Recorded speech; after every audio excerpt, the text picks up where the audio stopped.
디모데전서 말씀 강해 이어갑니다. 디모데서는 바울이 그의 영적인 아들 디모데에게 보내는 편지인데, 목회하는 디모데와 그가 목회하고 섬기는 교회 성도들을 생각하면서 보낸 말씀입니다.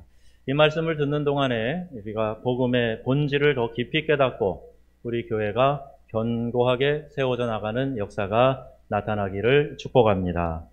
바울이 에베소 교회를 목회하는 디모데에게 무엇을 강조했는가? 그 강조했던 사역이 뭔가 하면, 거짓 교사들의 가르침을 반박하고 성도들이 거기에 미혹되지 않도록 해라. 이것을 디모데서에 강조하고 있어요.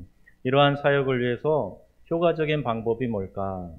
교인들과 직접적으로 신학적 논쟁을 하는 것보다 자기 자신이 체험한 것을 간증하는 게 더 효과적이겠다.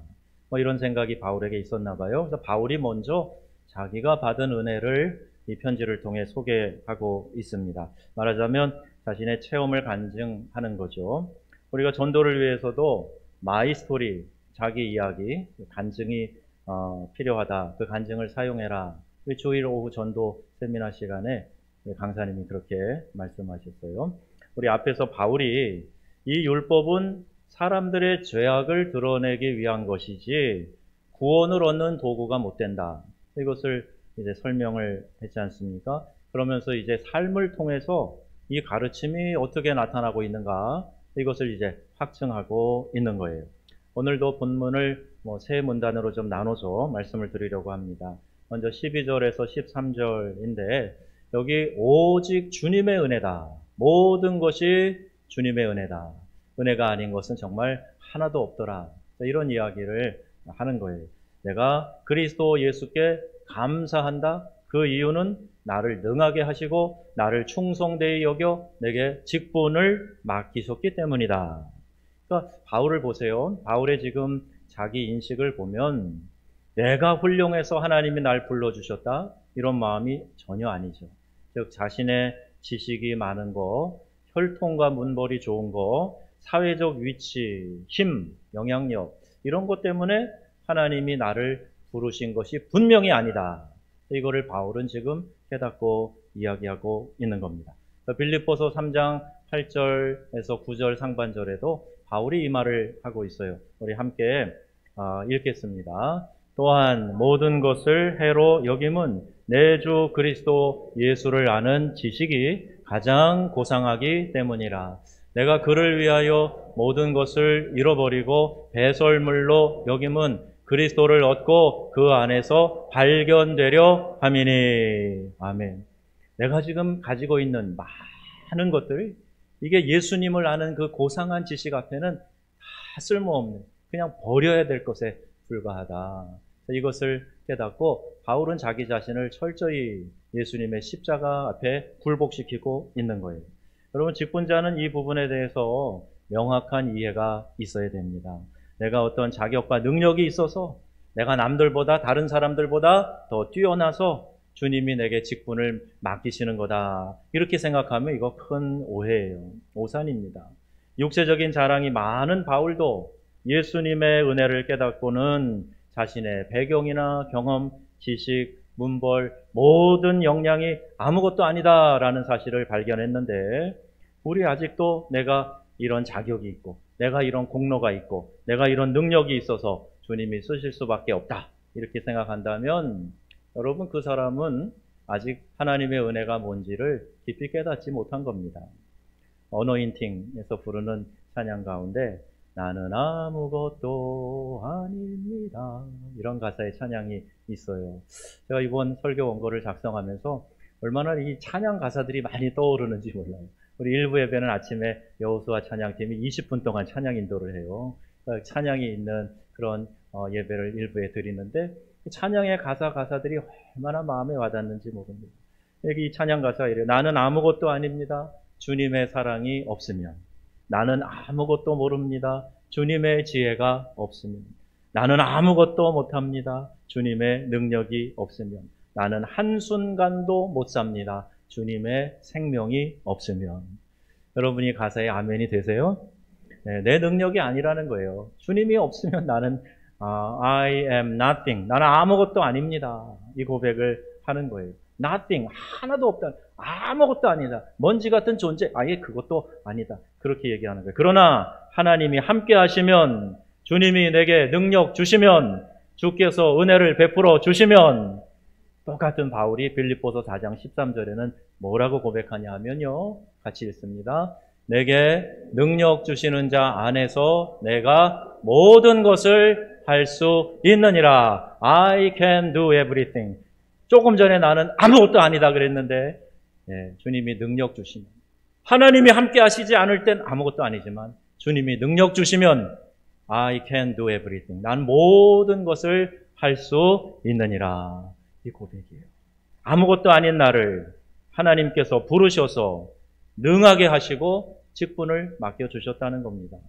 여기 능하게 하셨다라는 말의 원어를 보면요. 힘을 불어넣어 주었다. 그런 뜻이에요.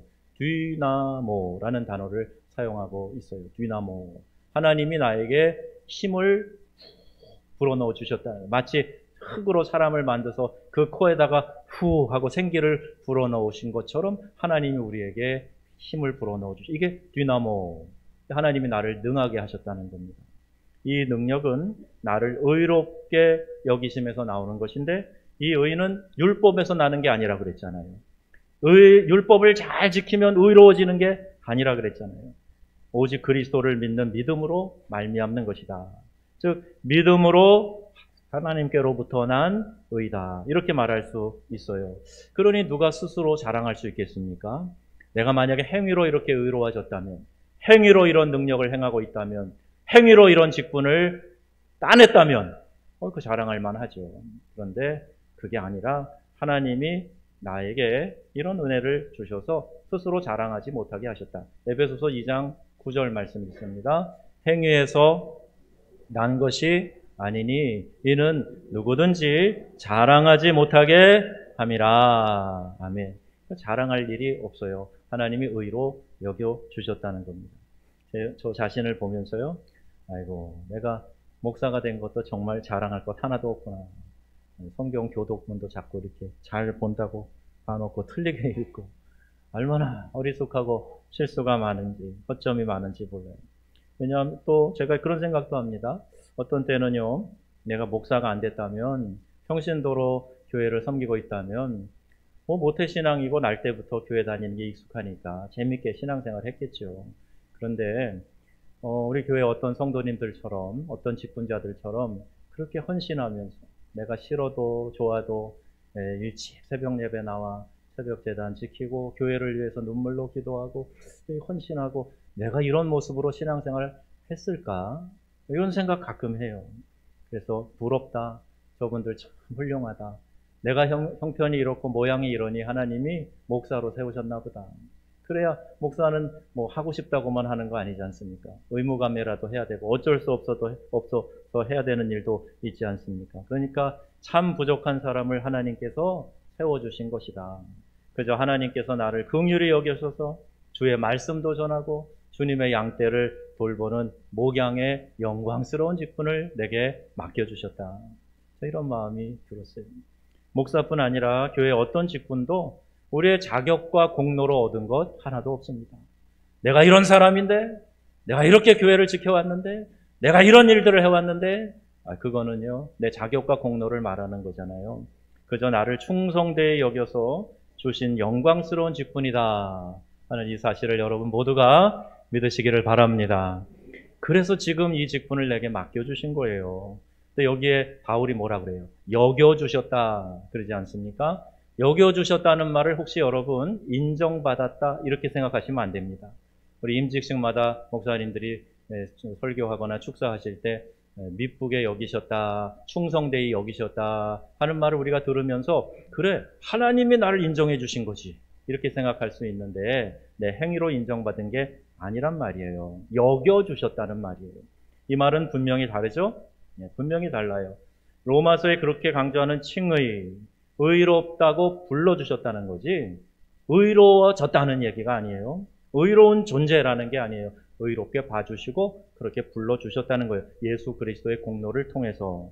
그래서 이것이 바로 의로움이 인정받았다는 뜻이 아니라 의롭다고 불러주셨다. 이게 같은 말입니다. 나를 충성되이 여기셨다. 그 충성됨이 인정됐다는 얘기가 아니라 충성되게 그냥 봐주셨다. 그런 뜻이에요. 그래서 13절에 보면 바울이 내가 전에는 비방자요, 박해자요, 폭행자였으나 알지 못하고 행하였음이라. 내가 잘 몰라서 예수 믿는 사람들을 쫓아다니면서 잡아 옥에 가두고 매맞아 죽게 하고 하는 일에 내가 쓰임받았구나. 내가 박해자요, 폭행자였구나. 여러분 영화 사도 바울 보세요. 얼마나 본인이 자책을 느끼고 괴로워하는지 몰라요. 그 죄인 줄 알지 못하고 행한 일에 대해서 하나님이 그래도 나를 불쌍히 여기셔서 나에게 긍휼을 베풀어 주셨다. 이 고백을 하고 있는 겁니다.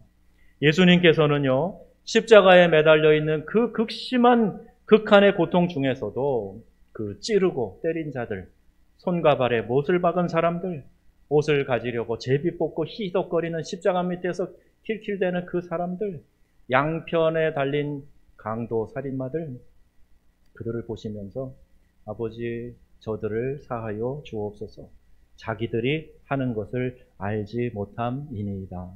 이렇게 용서해 달라고 예수님이 기도를 드리신 분이세요. 여러분 그 예수님을 우리가 주님으로 믿고 따르고 있지 않습니까? 그러면서도 우리는 늘 기도하면서도 우리 주님이 주신 은혜와 용서 내가 받은 것처럼 다른 사람에게도 그렇게 긍휼을 베풀고 용서하며 사랑하며 살게 해주세요. 늘 기도하면서도 우리의 삶이 그렇게 이어지지 못하는 것은 우리의 아무래도 우리 안에 있는 이런 죄된 이런 마음과 또 그 안에서 내가 좀 뭐가 이루어졌지 하는 그런 행위에 대한 공적의식에 사로잡혀 있기 때문은 아닙니까? 여러분 모든 것이 하나님의 은혜입니다 하는 사실을 기억하시기를 바랍니다. 하나님이 나를 그렇게 여겨주셨다는 거예요. 여겨주셔서 이 영광스러운 직분도 맡겨주시고 충성되이 봐주시고 우리를 사랑해 주시고 실어 밀쳐내고 버리지 않으시고 늘 품어주셨다. 바울도 그걸 깨달았잖아요. 내가 전에는 이렇게 모르고 잘못했지만 하나님이 나를 긍휼히 여기셔서 오늘 나에게 이런 은혜를 주셨다 고백하고 있는 겁니다. 여러분 이러한 깨달음과 고백이 우리의 고백이 될 수 있기를 바랍니다. 두 번째 14절에서 17절에는 풍성한 주님의 은혜에 대해서 바울이 노래하고 찬양하고 있어요. 이 은혜의 풍성함 이루 다 말할 수 없다는 거예요. 찬송가 304장 그 크신 하나님 사랑 찬양 가사가 얼마나 은혜롭고 아름다운지 몰라요. 하늘을 두루마리 삼고 바다를 먹물 삼아도 그 크신 하나님의 사랑 다 기록할 수 없겠네. 하나님의 그 사랑을요, 바닷물을 먹물 삼아 하늘에 써도 그거 다 기록 못한다는 거예요. 여러분 이 은혜와 사랑이 무엇인지 깨달아지는 역사가 있기를 바랍니다. 하나님 은혜와 사랑 생각하면 정말 이루 다 말할 수 없는 감동이 내 안에서 이거 막 밀려오고 있는 거예요. 이걸 한번 우리가 돌아보며 우리의 신앙을 한번 돌아보고 점검해 보면 좋겠어요. 14절에 이렇게 말합니다. 읽습니다. 우리 주의 은혜가 그리스도 예수 안에 있는 믿음과 사랑과 함께 넘치도록 풍성하였다. 아멘. 이처럼요, 그 은혜의 풍성함을 깨닫는 사람마다 어쩔 수 없는 감동에 사로잡히게 된다는 거예요. 어떤 분들은 찬양을 하면서 그 찬양의 감동에 사로잡히고 찬양의 가사에 사로잡히게 되고 기도하면서 말할 수 없는 힘이 나를 붙잡고 있는 것을 느끼게 되고 말씀을 읽는데 전율과 같은 이 자극이 내 안에 들어와서 깨닫게 되고 그 앞에서 고꾸라지고 눈물 흘리고 주님 앞에 두 손 들고 항복하고 나가고 여러분 이게 은혜를 깨닫는 사람들이요. 말할 수 없는 감동에 사로잡히는 거예요. 대표적인 죄인, 극악한 죄인, 죄로움을 든 내 자신을 발견하고 이렇게 고백하게 됩니다. 15절 말씀 읽겠습니다.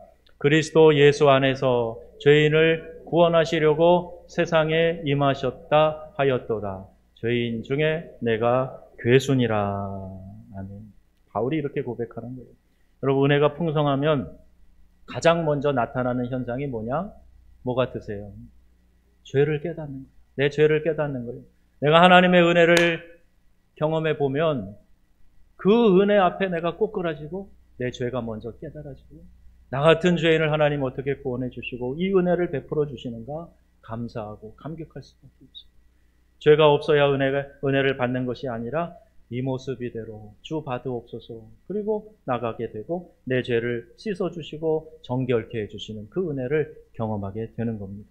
이처럼 죄가 있는 곳에 은혜도 반드시 필요한 것이기 때문에 죄악에 물든 나를 구원해 주시는 그 은혜가 나에게 더욱 풍성하게 느껴지는 거예요. 나 같은 죄인을 이렇게 용서해 주시고 사랑해 주시나 하면서 그 은혜의 풍성함에 더 감격하고 감사합니다.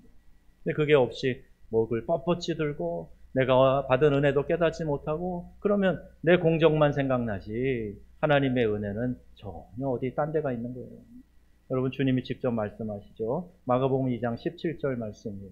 건강한 자에게는 의사가 쓸데없고 병든 자에게라야 쓸데있느니라. 나는 의인을 부르러 온 것이 아니요 죄인을 부르러 왔노라 하시니라.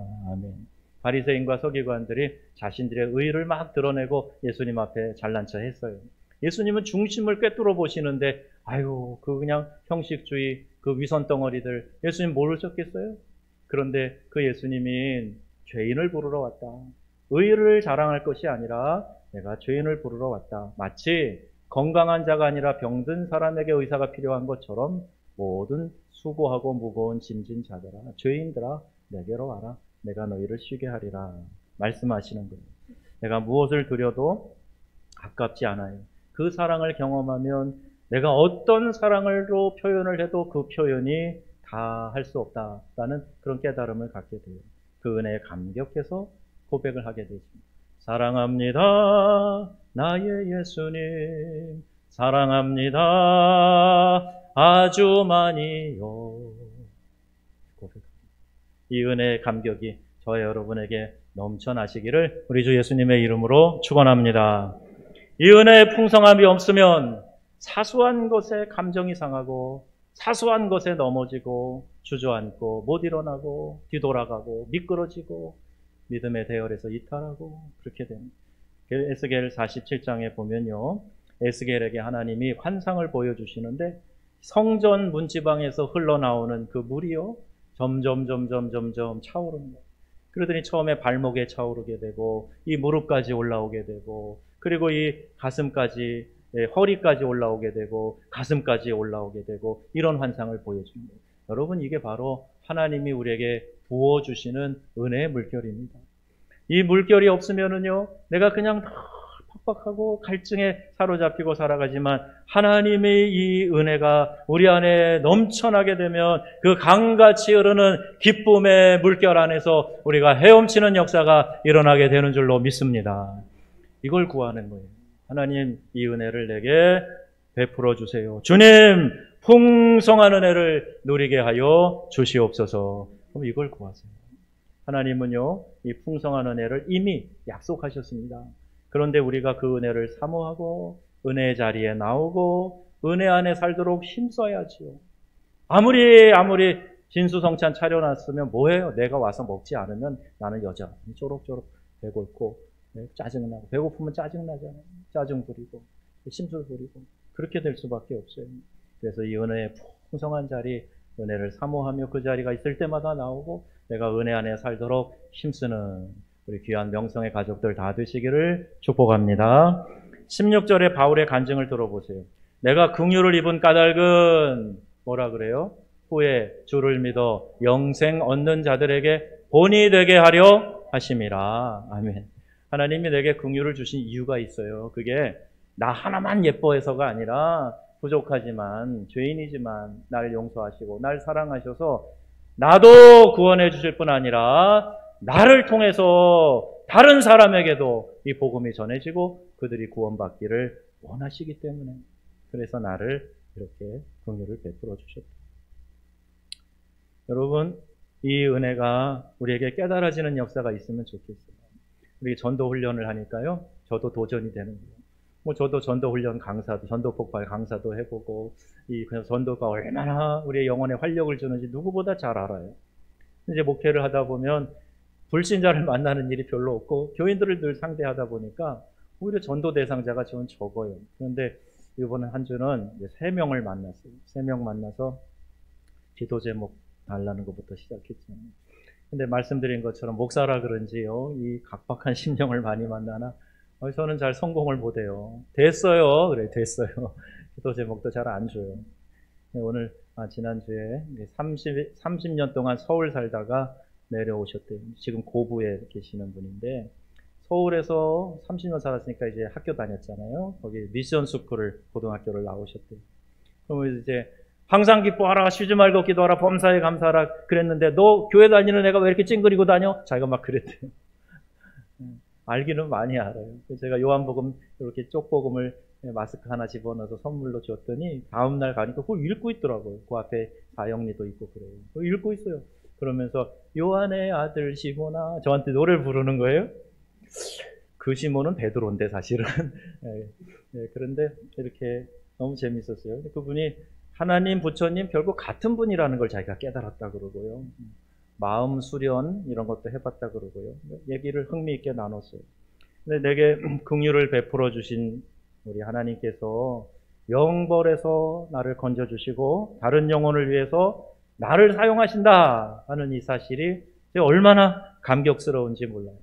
우리 찬송 가사에도 있지만 주 내게 부탁하신 일 천사도 흠모하겠네 그러잖아요. 천사도 부러워하겠다. 야, 전도하면서 비록 성공은 아직 못했지만 주님 베풀어 주신 그 긍휼과 은혜도 깨닫게 되고 얼마나 이 전도하는 일이 기쁘고 감격적이었는지 몰라요. 여러분 안에도 이런 기쁨이 있기를 바랍니다. 영혼 구원의 사명을 우리에게 맡겨주셨다. 내게 귀한 직분과 특권을 맡겨주신 주님이 누구신가? 17절 말씀 한번 읽겠습니다. 영원하신 왕,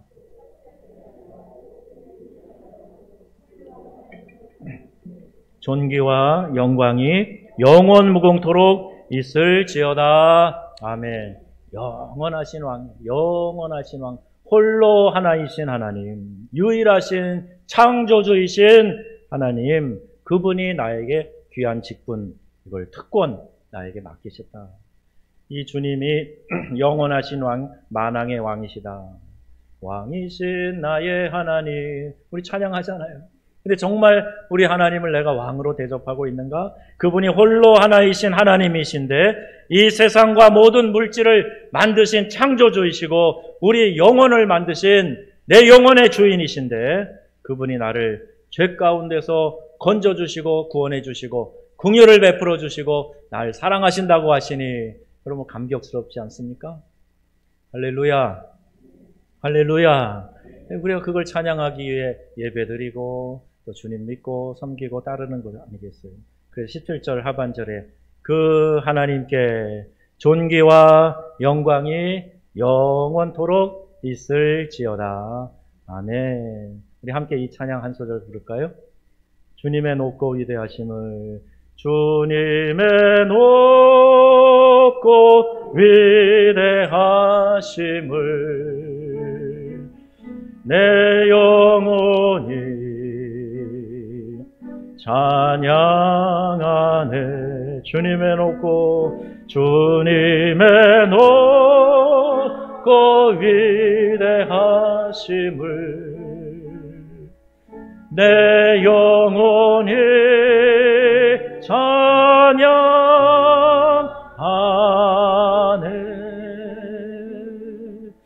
할렐루야. 하나님의 높고 위대하심을 찬양하는 것, 이게 특권 중에 특권 아니겠어요? 왜 예배를 타협합니까? 왜 예배의 자리를 비껴갑니까? 뭐가 무서워서 예배 못 드립니까? 우리 예배 하나님 앞에 나오는 일에 최선을 다해야 됩니다. 최선을 다해서 주님의 높고 위대하심을 내 영혼이 찬양하네. 내 영혼이 찬양하네. 우리 하나님께 이렇게 감사의 찬양, 영광의 찬양 올려드려야 되지 않겠습니까? 우리를 구원하신 창조주 하나님 감사합니다. 하나님 홀로 영광 받으소서. 우리 하나님께 감사와 영광의 박수 올려드립시다. 하나님 감사합니다. 할렐루야. 하나님 감사합니다. 우리 세 번째 이 문단을 보면요, 이렇게 바울이 하나님의 그 풍성한 은혜에 대해서 찬양하며 간증하면서 18절에서 20절까지 말합니다. 믿음을 지키는 선한 싸움을 싸워라. 이 은혜를 베풀어 주신 하나님을 믿는 그 믿음, 이 믿음을 지키는 선한 싸움 싸워라. 놀라운 은혜로 인하여 그 은혜를 믿음으로 말미암아 우리가 구원을 얻게 되었는데, 이 보배와 같은 귀한 복음을 우리가 잘 간직하고 믿음을 잘 지켜나가려면 선한 싸움을 싸워야 돼요. 나에게도 이 유혹이 다가오고 내가 믿음을 던져버리도록 수없이 많은 사단의 공격이 나에게 있기 때문에 그래요. 그러기 위해서 목회자인 디모데에게 바울이 이 교훈으로서 명하고 있어요. 전에 너를 지도했던 말씀들을 잘 기억하며 그 말씀들을 붙잡고 선한 싸움을 싸우라 말씀합니다. 자, 어떻게 싸우는가? 선한 싸움을 어떻게 싸우는가? 그 방법을 말씀하고 있어요. 첫 번째, 선한 싸움을 어떻게 하라고요? 말씀을 붙잡아야 돼요. 말씀을 붙잡아야 돼요. 전에 내가 너에게 가르쳐준 그 말씀들을 잘 기억하고 선한 싸움, 그 말씀을 딱 붙잡고 선한 싸움을 싸우라. 말씀의 기준이 돼야 되고 기초가 돼야 되고 원리가 돼야 된다. 내 감정이 아니에요. 내 경험이 아니에요. 내 지식이 아니에요. 세상의 가치와 방법이 아니에요. 말씀, 캐논, 규범 아닙니까? 거기로 딱 재보고 이게 길다 짧다, 이게 옳은 것이다 그른 것이다, 말씀을 가지고 재봐야 되지 내 경험과 지식과 감정을 가지고 하는 게 아니란 말이에요. 이 영적 싸움의 원리는 그대로 축복의 원리와 동일하게 적용되고 있습니다.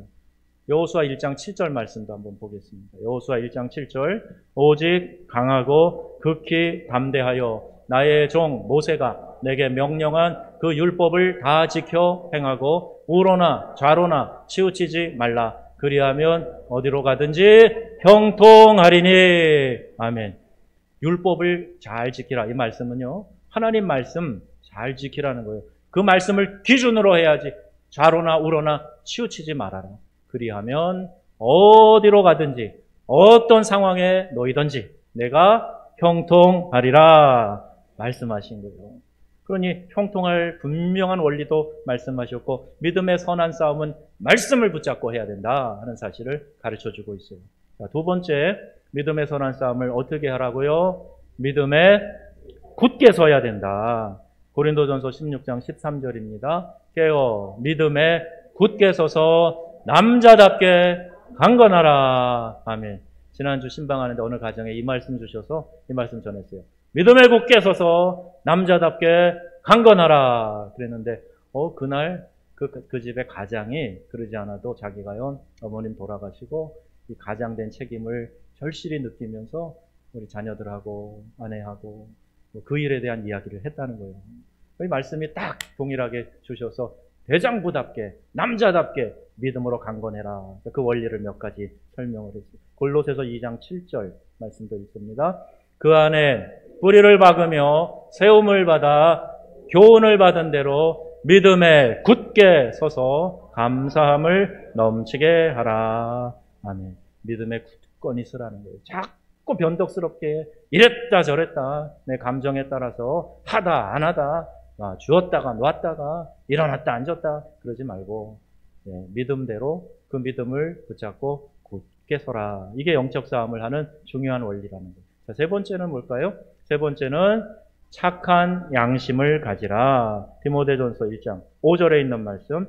이 교훈의 목적은 청결한 마음과 선한 양심과 거짓이 없는 믿음에서 나오는 사랑이거늘. 아멘. 여기 선한 양심이 나오죠. 교훈을 주는 목적, 선한 양심과 이렇게 되어 있어요. 또 히브리서 13장 18절 말씀에도 이렇게 되어 있어요. 우리를 위하여 기도하라. 우리가 모든 일에 선하게 행하려 함으로 우리에게 선한 양심이 있는 줄을 확신하노니. 아멘. 근데 어떤 이들은 이 선한 양심을 버리고 그 믿음에서 파선했다. 그리고 그 사람들을 이야기하잖아요. 믿음의 대열에서 이탈하고 낙오되었다. 여러분, 코로나19로 인해서 성도들이 이 믿음을 지키기 위한 큰 도전에 지금 직면해 있어요. 이제 모임의 규제가 다 풀려봐야 정확히 알 수 있어도 이미 여러 통계들을 보면요, 교회를 떠난 사람들이 적지 않은 숫자인 것 같습니다. 이제는 가나안 성도만 있는 것이 아니라 온라인 신자, 익명의 신자, 메타버스 신자 많아질 것이 자명한 일이에요. 온라인으로 가상 공간을 만들어 놓고 나라고 이름한 아바타가 거기 앉아서 예배 드리는 거예요. 목사라고 하는 아바타가 거기에서 설교를 하는 거예요. 설교 말씀은 다 들려요. 뭐 설교 말씀은 어디를 틀으면 안 나옵니까? 라디오, 인터넷에 홍수와 같이 많아요. 그렇게 하면서 내가 예배 드렸다. 이게 가능할까?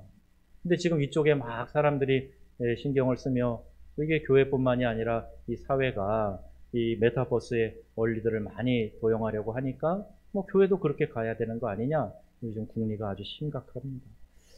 여러분, 여기에 바울이 던지는 경고의 메시지가 있어요. 오늘 마지막 절 20절 말씀 함께 읽겠습니다. 그 가운데 후메네오와 알렉산더가 있으니 내가 사탄에게 내준 것은 그들로 훈계를 받아 신성을 모독하지 못하게 하려 함이라. 아멘. 사단에게 내어줬다. 이 말은 교회에서 공식적으로 출교를 명한 것을 말합니다. 교회는요, 소속된 교단의 헌법에 의하여서 전체적인 운영이 되는 거예요. 모든 회의법과 교회 질서와 직분과 모든 임명과 이런 것들이 다 그 헌법의 기초에서 이루어지고 있는 겁니다. 그 안에 징계법도 있어요.